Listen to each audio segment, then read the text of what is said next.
Woohoo! We're live. Yay! Live is fun. So basically what's going to happen today is we are going to be installing some shocks without springs onto the ZP1001. Now, as you can see, the ZP1001 already comes with some, hang on, let me use the term metal shocks, but they actually don't have any oil in them. So they're just a metal-bodied friction shock. And what I've decided to do is to take some 100 millimeter shocks, and what I'm going to do is remove the spring from them so I can get more droop on the suspension. So yeah, this thing already rides pretty badly factory, so I'm not going to be missing a whole heap. This suspension is so stiff. They were better off basically just installing two metal poles instead of shocks, because that's literally the amount of flex you get out of them. So what we're going to do is we're going to remove the front shock, and we're going to install one of these. But first of all, what I'm going to do, see daisies, what I'm going to do is remove the spring from it. So like these, no, like these, we're going to remove that spring off the shock. Now these are actually an oil-filled shock, so it's not like I'm removing a friction shock and replacing it with another friction shock. I'm actually removing a oil-filled shock. Oh, sorry, I'm actually removing a friction shock and replacing it with an oil-filled one. So just basically removing the spring. And I've already measured that the distance between the top of this spring and the bottom, the top of this shock and the bottom of the shock is actually the same height as the friction shock I'm about to remove.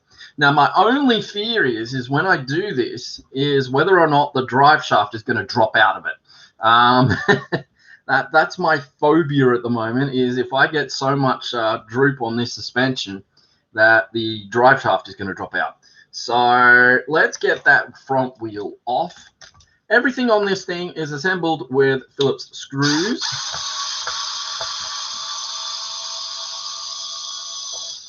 So yeah, literally everything is assembled with Phillips head screws. So I'm going to pull that out there. Feel free to pop things into the chat, guys. Feel free. As you can see, it is actually a it is actually a bead lock. It's just it's held together with Phillips head screws. So it is actually a bead lock. You can pull it apart. Inside of here is actually the small 8mm adapter. But if you pull that out, you can actually fit 12mm hex wheels onto it and then put it on your model. So you can actually change the wheels out if you so desire. That's just a hex adapter you just pull out. I won't do it now because I'm going to keep these wheels on it. Yeah, that's what I am doing right at the moment, is going to be putting the new shock on. So what I got to do is get my little fancy little screwdriver. It's not fancy, it's just old and reliable. But I don't want to strip the screws out on this thing. So I'm just going to remove it. Right.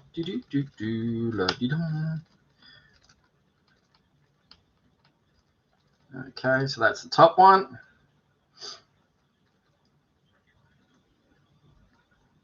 Now, I will be upgrading the electronics on this thing, but at a later stage. I've got to wait for the ESC and the servo to turn up, and then I'll be stripping out all the electronics on it and making it a proper hobby spec vehicle. So what I got to do now is just take this screw out.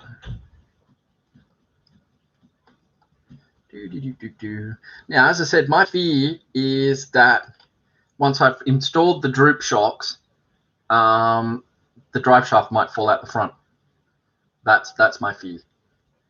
So I don't know. Howdy. Ooh, Dean's plug, hobby spec plug. Yes, it comes with a Dean's plug on the circuit board ESC. It does do. you do know that that will be ripped off. You know, when I replace the electronics, that Dean's plug won't be there anymore. I'm the only person I know that actually goes back to a Tamiya plug. Why? Because that's what all my rigs run. So yeah, that won't be there very long. I'm just working this screw out of there. Let's see if I can get it out with this one.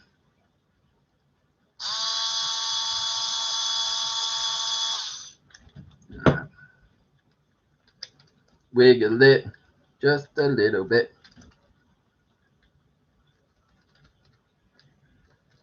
Oh, this is awkward to get out.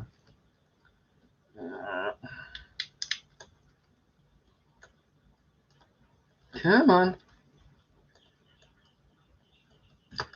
Apart from Tamiya, what is this slow mode rubbish? Slow mode basically means you're only allowed to send a message every minute, so the comments don't get bombarded. It allows me to address each comment that comes up. So that's what the slow mode is for.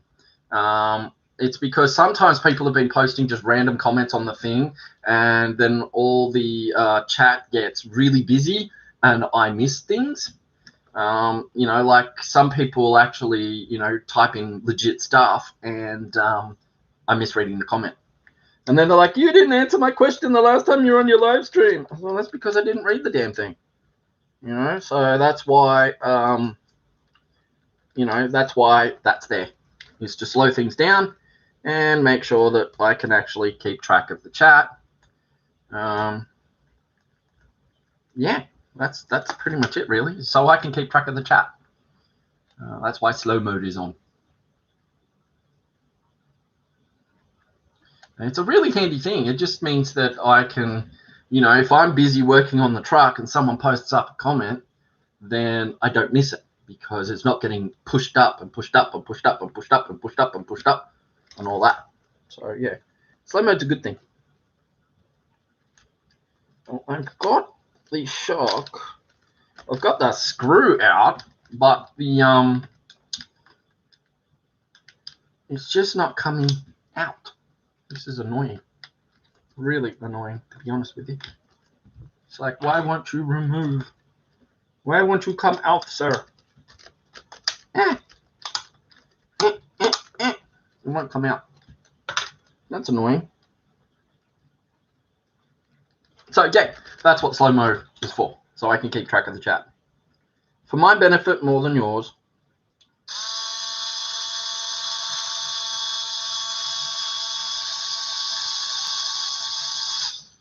Man, that screw really does not want to come out.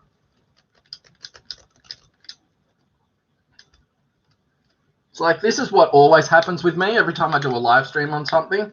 Something always goes wrong. Doesn't matter what I do. Something always goes wrong. So come on, come out of there. Come on. No, still won't come out. Maybe if I put some torque on it, it'll come out. It's getting there. Yay, it's out. Woohoo! All right, so let's get our new shock. And we pop him inside there. And we get our screw, pop it back in, make sure we reverse the flow.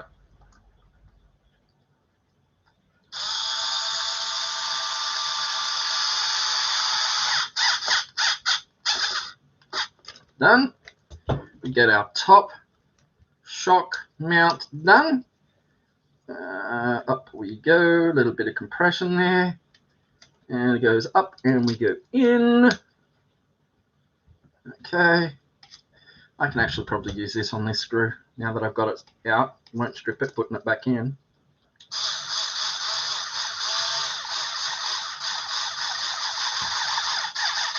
And we stop. And there we go. Our droop shocks are in and our drive shaft is not coming out.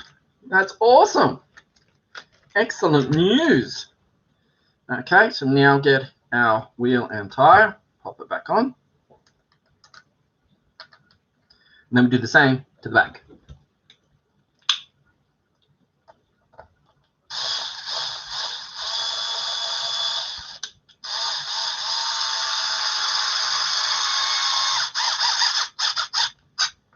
Just be careful when you're working on this thing.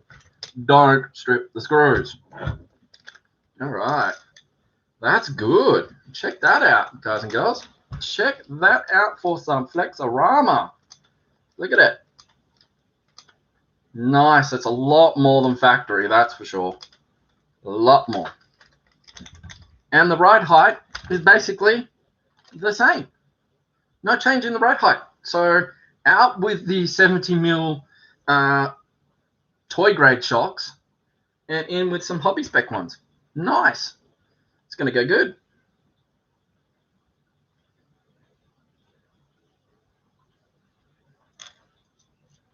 There we go. All right. Now we're going to work on the back end of the truck. Get sure that's all lined up before we start. And yeah.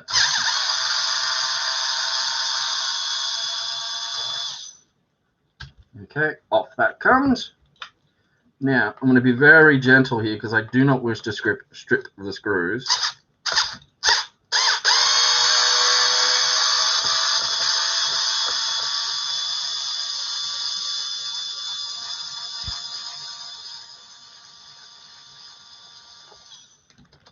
Yeah, I just did that for added effect. Sorry.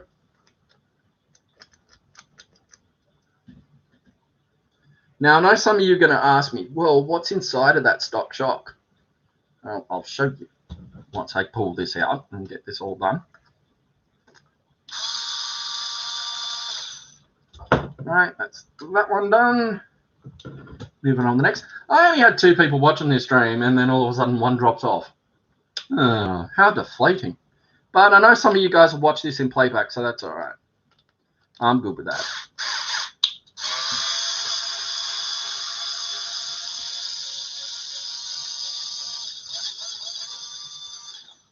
Love my little Ozito screwdriver. Absolutely love it. You can get it from Bunnings. Oh, hang on. This one's the XG1. This is the XG1, not the Ozito. Sorry. Absolutely love it. It's been an awesome thing to get. Makes working on RCs an absolute breeze. Okay, we'll pop that one over there. We'll grab a new one, which I put here. That goes in down the bottom. And we get our screw. Put her in.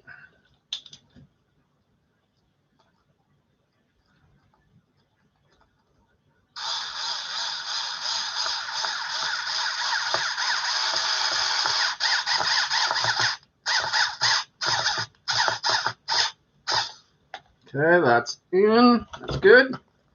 We'll get our top one done.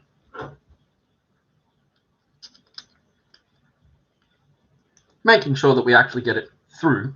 Screws to hold the wheel on is weird. Yeah, it is. It is a bit.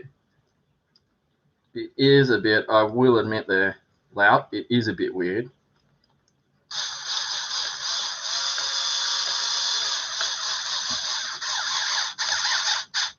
But just think about it this way. If anything goes wrong with this truck, I can just duck down to the local hardware store and get more screws. Simple. It's actually a kind of a good thing. You know, it's kind of a good thing.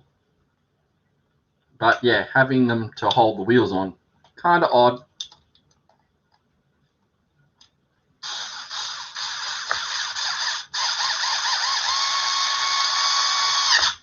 There we go, that's that one. And we get the last one done.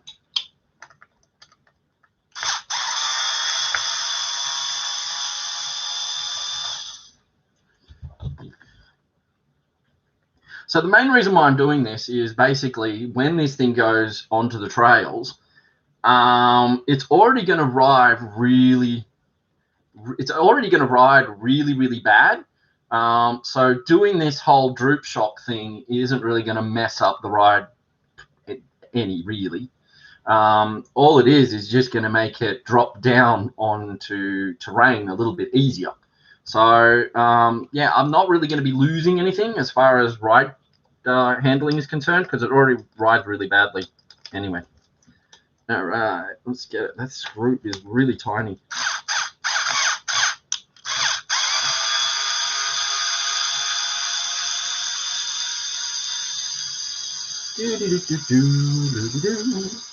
And yeah, thanks for dropping in, Tank. Yeah, I am actually working on a truck for a change. I normally do the live streams every time I basically have something to work on. And this is what I chose to do today.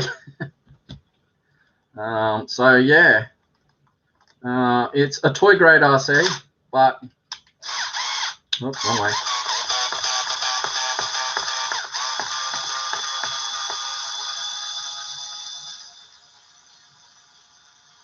It's not hobby spec by any stretch, but it's going to evolve into a trail rig, which I will then be using to go down trails. It's going to end up being fully waterproof, so it's going to be quite interesting to see this thing actually hit the trails. It comes as as I said on the original thing, it comes as an IP, was it an IP, what was it, IPX4 waterproof as standard. So the electronics are splash resistant, but yeah, it just makes them a little bit more. I just noticed one of these shocks, the bottom has not been put on properly. So I'm just going to get that done. I hold that with a bit of towel. Stop it from spinning in my hands. So yeah, it's going to be a trail truck. The thing is that if you've got kids and you want them to go trailing with you, but you don't want to fork out a hell of a lot of money, just stock this truck will do the job. But if you want to turn it into an actual proper hobby spec trail truck, then you are going to have to do some work on them. Okay, that's gone on pretty good. So we'll stick that shock into there. Grab the screw wherever I put it. See somewhere. There it is. It goes into there.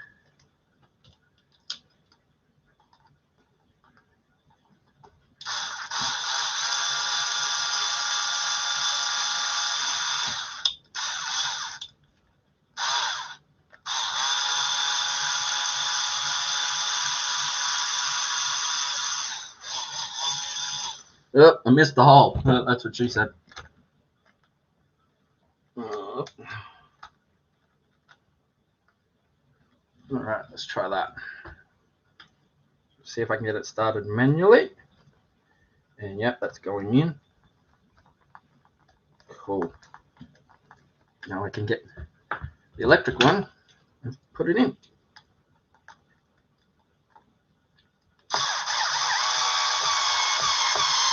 There we go, done. Get the next one.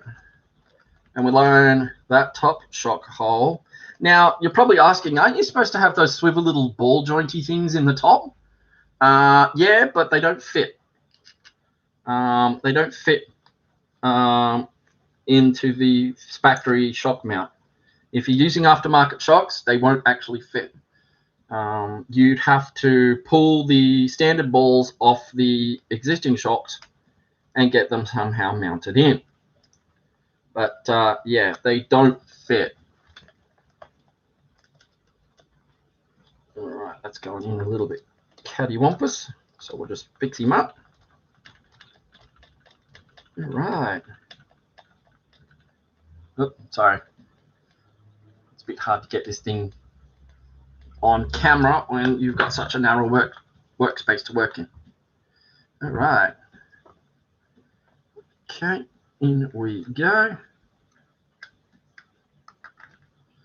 Okay, make sure we change the rotational direction of the screw driver and done. All right, there we go. So now we have a truck that has a lot more suspension articulation than the standard truck. Now, to address the issue you guys are probably asking me, well, what's the point of having them metal shocks installed if all they are is just crap? Well, that's exactly what they are. They're crap. See, no oil comes out, and I'm not sure my camera can pick it up, but inside there is just a Phillips head screw. That's all it is. It's just a Phillips head screw. It's not actually a shock. Well, thanks for popping in, Tank, and I'll catch you on for Thursday. Definitely catch you on Thursday. So, yeah, the standard shock has a Phillips head screw in it. So even if I did fill them up with oil, it'd be pointless. Absolutely pointless. But there you go. So I have now changed over the shocks on the ZP 1002. So yeah, still has the same ride height, but now a lot more flex on that suspension. And so the ride height's the same as it rides along. Because this thing was riding so rough, it was really bouncy. I don't think this is going to have any effect on that whatsoever, but I won't know until I get it out on the trails, and we'll see what happens. Before you ask, this is 300 grams of extra weight to make this thing feel heavy. There was another lot back here, but I have removed it because, as you guys would know, I only use nickel metal hydrate stick packs. So I've actually modified the chassis at the back here to allow me to slide a stick pack in the back. And then I will replace the electronics with proper hobby grade stuff. The servo, that'll get replaced. Hang on, if you can see it there. It's a little bit smaller than a standard servo, but there are ways to make them fit. So that's what I'll be doing next once the electronics have turned up. So yeah, so the future plans for this thing now is to replace the servo, replace the electronics. So the ESC and receiver will go in here. And then I will be venting the rims because at the moment, these things are hard as hell. So what I need to do is to put a hole into the rims so that they're actually vented. That way the tires will grip a little bit better on the rocks. But that will be for another episode. Thank you so much for joining me today, guys. If you haven't checked out Take's channel, by all means, go and do it. But yeah, there we go. That is the ZP 1002. If you want to look up these trucks yourself, look up the HB ZP 1001 and you'll find them. The difference between the ZP 1001 and the ZP 1002 is the body color. The ZP 1002 comes as a silver truck called the Unbounded Pioneer, and the ZP 1001 comes with a greenish, sort of bluish, sort of orange-looking camouflage, and it's called the, what's it, the Max Tiger 3, and it comes with orange rims instead. But yeah, there we go. That's pretty much it. I will wrap this live stream up and say thank you so much for joining, guys. It was just a project I was going to be working on today and figured why not do it on a live stream. All right, until then, I'll see you later. Bye for now.